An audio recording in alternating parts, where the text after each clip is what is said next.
Inspect చేయడం జరిగింది. తనిఖీ చేస్తే డీప్ ఫ్రీజర్లో కనీసం ఒక వారం నుంచి ప్రిపేర్డ్ ఫుడ్స్ మిగిలిపోయిన లెఫ్ట్ ఓవర్ అన్నీ కూడా దాంట్లో పెట్టి డీప్ ఫ్రీజర్లో పెట్టి ఉంచారు. అంటే నిన్నటి మొన్నటి కూడా పెట్టి కిచెన్లో ఫస్ట్ అవర్లో ఎవరికి వస్తే వాళ్ళకి చేయడానికి అని చెప్పి అతను చెఫ్ చెప్తా ఉన్నాడు.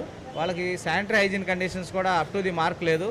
ప్లస్ మెయిన్ ఏంటంటే వీళ్ళకి ఫుడ్ లైసెన్స్ కూడా లేకుండా వ్యాపారం చేస్తూ ఉన్నారు. వీళ్ళకి హెచ్చరించేది ఏంటంటే ఫుడ్ లైసెన్స్ లేకుండా ఎవరు వ్యాపారం చేసినా సెక్షన్ 63 ప్రకారం 6 నెలలు జైలు శిక్ష, 5 లక్షల జరిమానా విధించబడుద్ది. నోటీసు రిప్లైని చూసి వీళ్ళని క్లోజ్ చేయాలా లేదా అనేది కమిషనర్ గారికి ఉత్తర్వులు తీసుకొని హోటల్ క్లోజ్ చేస్తామని మీ ద్వారా తెలియజేస్తాం. యాక్చువల్గా సాల్ట్ కూడా నాన్ అయోడైజ్డ్ సాల్ట్ వాడుతూ ఉన్నారు. యాక్చువల్గా నాన్ అయోడైజ్డ్ అయోడిన్ లేని సాల్ట్ ప్రొహిబిటెడ్. దాన్ని సీజ్ చేస్తాము.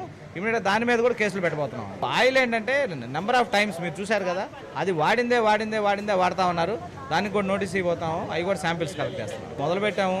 వరుసగా ఈ నెల 2 నెలల్లో మొత్తం హోటల్స్ అన్ని ఇన్స్పెక్ట్ చేస్తాం.